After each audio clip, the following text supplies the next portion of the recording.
خدا کی قسم، سید الشہداء کی قسم، کعبۃ اللہ کی قسم، ائمۃ الہدیٰ کی قسم، ذبائح مورعہ میں یہی ہے کہ رسول نے صحابہ کی طرف دیکھا، دیکھ کر فرمایا میرے صحابیوں سننا چاہتے ہو وہ قربا کون ہے؟ علی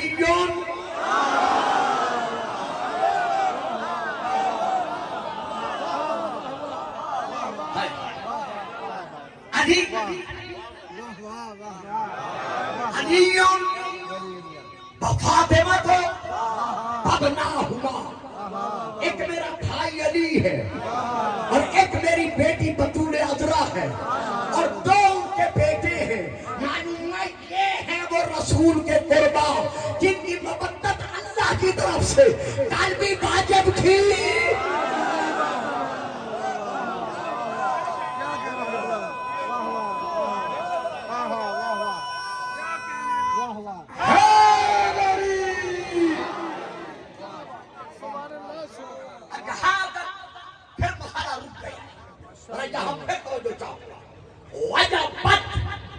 ہم پر واجب کی اللہ نے ان کی مبدت، تو یہ کون سا واجب ہے؟ اور پتر میری طرف دیکھو، یہ وجہ بد اس سے کون سا واجب ہے؟ واجب کفائی، واجب عینی، واجب تخیری، واجب تعبدی، واجب تمثلی، کون سا واجب ہے؟ دیکھو نماز پنجگانہ کیا ہے؟ واجب، کون سا واجب ہے؟ عینی واجب ہے۔ نماز جنازہ کیا ہے؟ واجب، کون سا واجب ہے؟ واجب کفائی۔ عینی واجب میں باپ صبح کے بعد نماز پڑھنے کے لیے بیٹے سے نہیں کہہ سکتا کہ سردی بڑی ہے میں اٹھ نہیں سکتا، میں نماز نہیں پڑھتا، میرے حصے کی تو پڑھ دے۔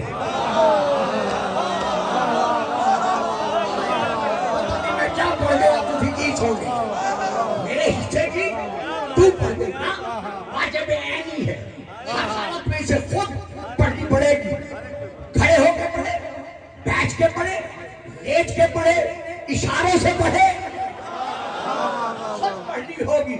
لیکن واجب کفائی، نماز جنازہ اگر محلے کے 5-10 افراد مل کر جنازہ پڑھ دیتے ہیں تو باقی محلے کے جتنے افراد ہیں ان سے واجب ادا ہو گیا۔ تو آیا اہل بیت کی مبدت واجب کفائی ہے یا واجب عینی ہے؟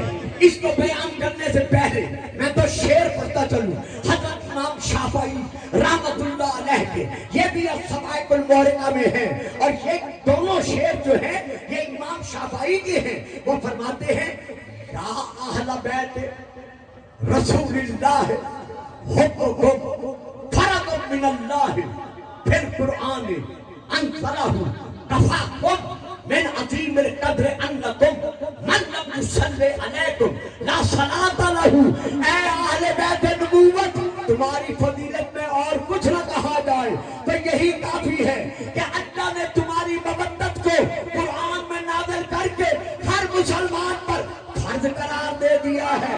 اور اس سے بڑھ کر تمہاری فضیلت کیا ہوگی کہ اگر کوئی نمازی نماز میں تم پر درود نہیں بھیجتا